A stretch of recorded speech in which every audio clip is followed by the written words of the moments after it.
Hello, America! Billy Goat here. And it's around the holiday season, so we decided what better way than to celebrate the holiday season than by doing a tier listing video. And by that I mean we're going to do a tier list of the Rankin Bass Christmas specials. Now, for those who don't know, Rankin Bass is a film company who made a lot of stop motion Christmas and just in general holiday specials, such as Rudolph, Frosty, Santa Claus Coming Down, and a bunch of others that you probably will recognize when you see them. So, with all that out of the way, let's begin. Now, the first one that's up is Frosty Returns.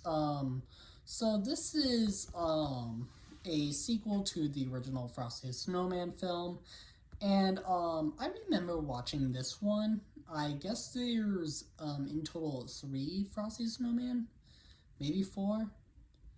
Anyways, so this one, I remember watching it. It was pretty good. I remember one of the songs is buried into my brain, so their songs are at least catchy.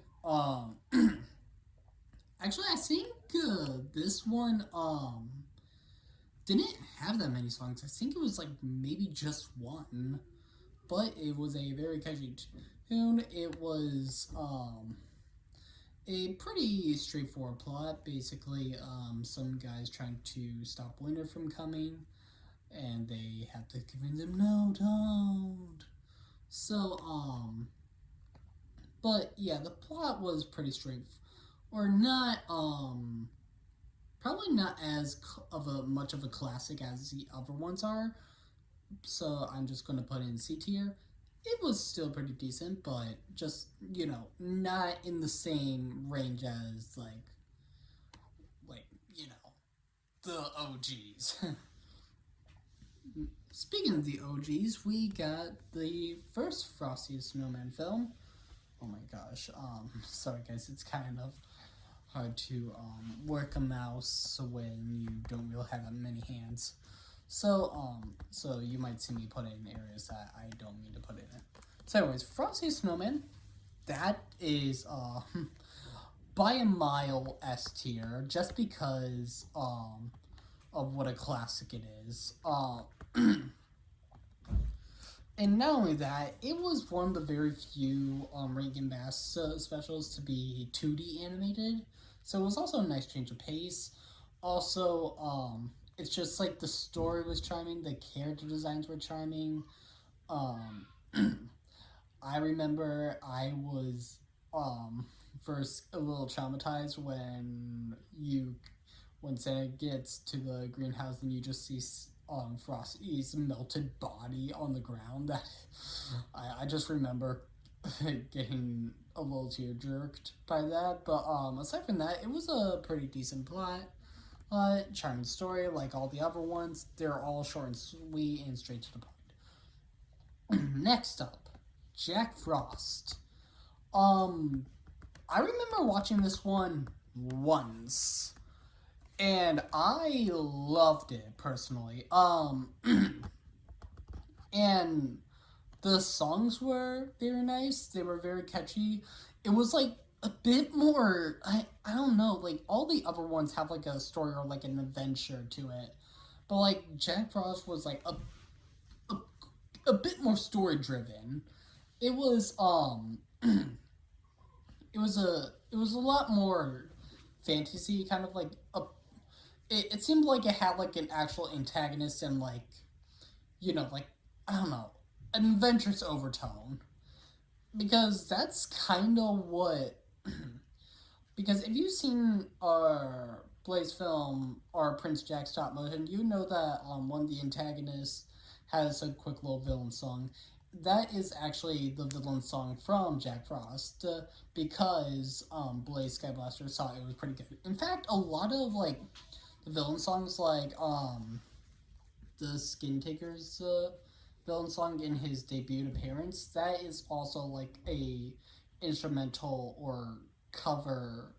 I say quote unquote cover because he just changes the lyrics of like Rankin Bass film songs because they're so classic and catchy. Also, it's easier for him to sing since he has a terrible pitch.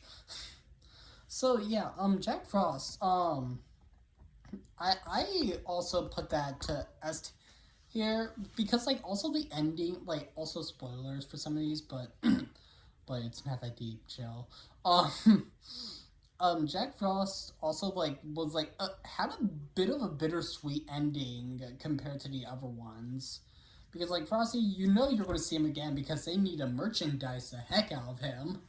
And like, but like Jack Frost, like he doesn't get the girl in the end because he has to sacrifice his human body to, save the day and whatnot. And then the girl just immediately goes off to marry someone else. So, I mean, it's nice. It was a bittersweet one. Little Drummer Boy. Okay. I honestly have never seen this one. But I'm going to make a little bit of a bend of the haven't seen it rule. If I know almost little to nothing about about the special, or if I just never heard of it in my life, I'll put it in there. But I know a little bit of Little Drummer Boy, so I can make an educated guess on it. I definitely won't put them into S tier though, so you don't need to worry.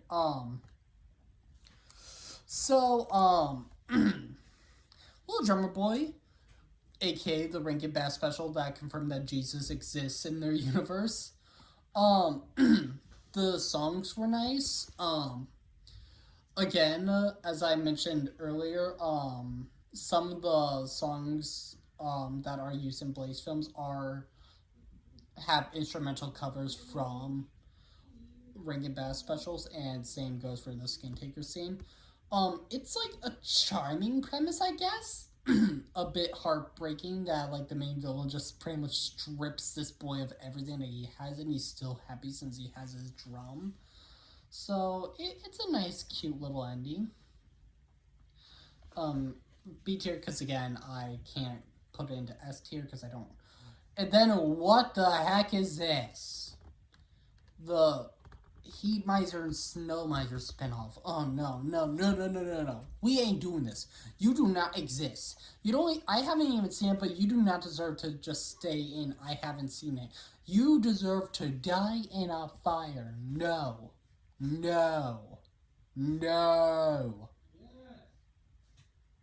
Shush.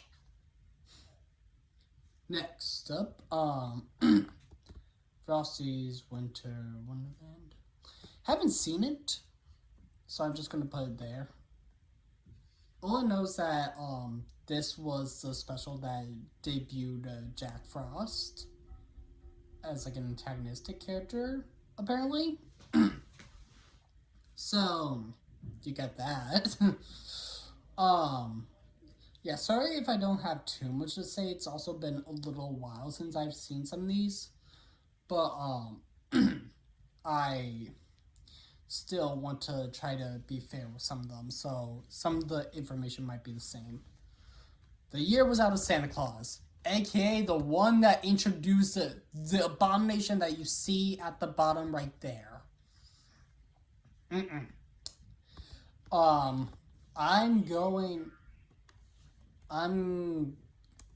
No, you do not deserve to be in C tier. I'm putting this in A tier. I'm putting this in A tier because I haven't. No way, I have seen it. Okay, so I guess I can put it in S tier.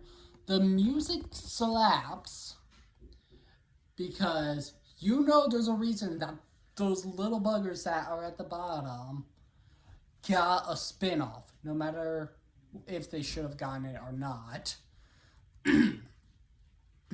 Because this movie gave them the time, respect, and glory that they deserve.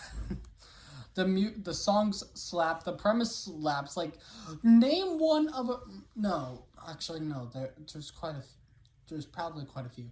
Name another movie that has Santa Claus going through an existential crisis. But I think that's quite a few. That's quite a common premise. So, but no, you get what I say. This is one of the first to introduce that premise, and also do it right. And it's like, it's sad. You don't want to see Santa sick in his bed as wondering if the world needs him. um, so yeah, that's cool. I'm gonna save this guy for later because we need to look at how many times they milked Rudolph dry. Speaking of that, Rudolph the Red-Nosed Reindeer, S tier. You do not need to tell me twice. S tier, S tier, S tier, S tier. The story, the visuals, the music. There is a reason this film is seen all around the there's a reason that this film is played almost annually during the holiday season because it is a freaking classic and you know it. And you know it deserves to be.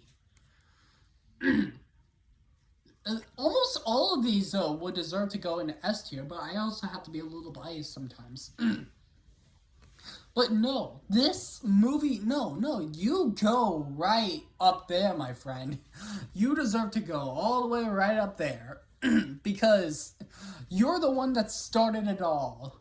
You're the one that introduced us to the idea of stop-motion Christmas films that doesn't look weird, that doesn't look creepy.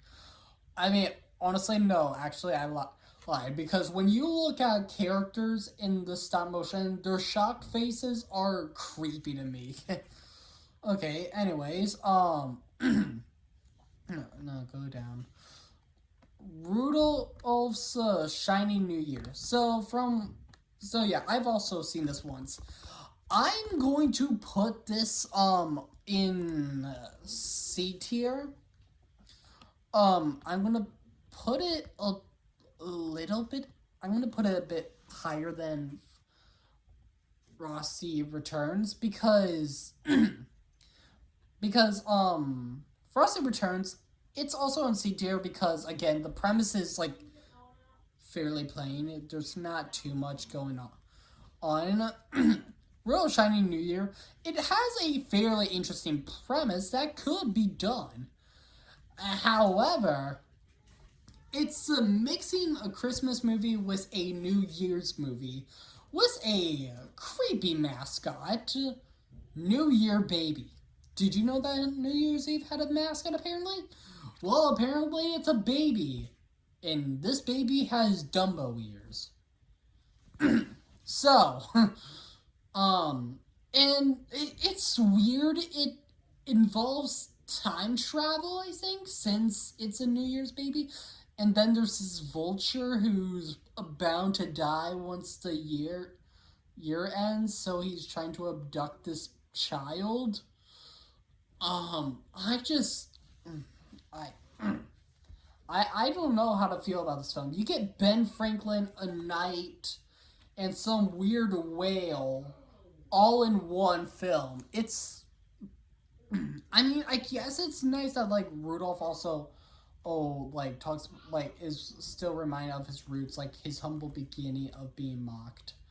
But also, another weird thing, I'm just being picky right here, but, the fact that they made Rudolph stay young, even though by the end of the original film he was an adult. But hey, marketable! Also, fun fact, the reason that, at least in the early 2000s, the reason you saw so many Rankin Bass specials that had, like, Rudolph or some way, shape, or form, remaking the Rankin Bass formula, is because in the copyright times, they put it in Roman numerals as a joke, but they used the wrong ones. So it said, like, I don't know what it said, but it said it was like millions of years before, or millions of years after it supposedly expired. So you have to thank this little error goof for the reason that you saw commercials with it, like Aflac. Okay. Santa Claus is coming to town. I'm putting this in A tier. Because, Santa Claus is Coming to Town, it was pretty good. It gave Santa an origin story, I guess. Basically, this is introducing how he met his wife, and the one, and it's not even really a problem. It's just the I don't like, they have like a character in it named like the Winter Warlock who is supposed to represent that everyone can change, but it's like he gets redeemed before he even really becomes an antagonist. Because for all I know, he has right to terrorize the people, because like he only terrorizes like Santa Claus when they are invading his territory. So he kind of has right to. So it was even before he really was a villain. But I don't know. No, here's the thing.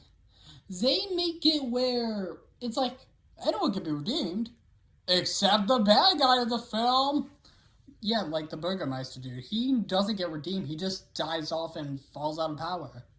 So it's like you're kind of mixing the message on people can change.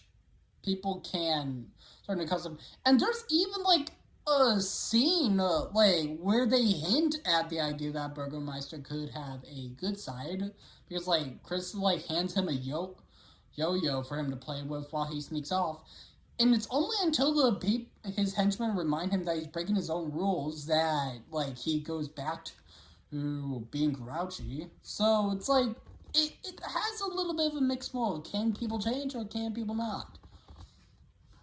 So anyways, so it's still good, but just, a little bit of a mixed moral. Last one is Rudolph and Frosty's Christmas in July. Marvel got nothing on this guy's butt. Marvel got nothing. Nothing, I say. Nothing. This was the OG. This was the OG cinematic universe plotline. Because this film explains that, did you know that there was a secret war going on behind the scenes of all these Christmas movies? That's right, Rudolph had superpowers because of some angel goddess who was trying to stop this evil dude. And so, I haven't seen the film, but the premise is interesting enough for me to put it higher than like Dear F. But the plot is so bizarre and kind of unnecessary that I don't think it belongs up there.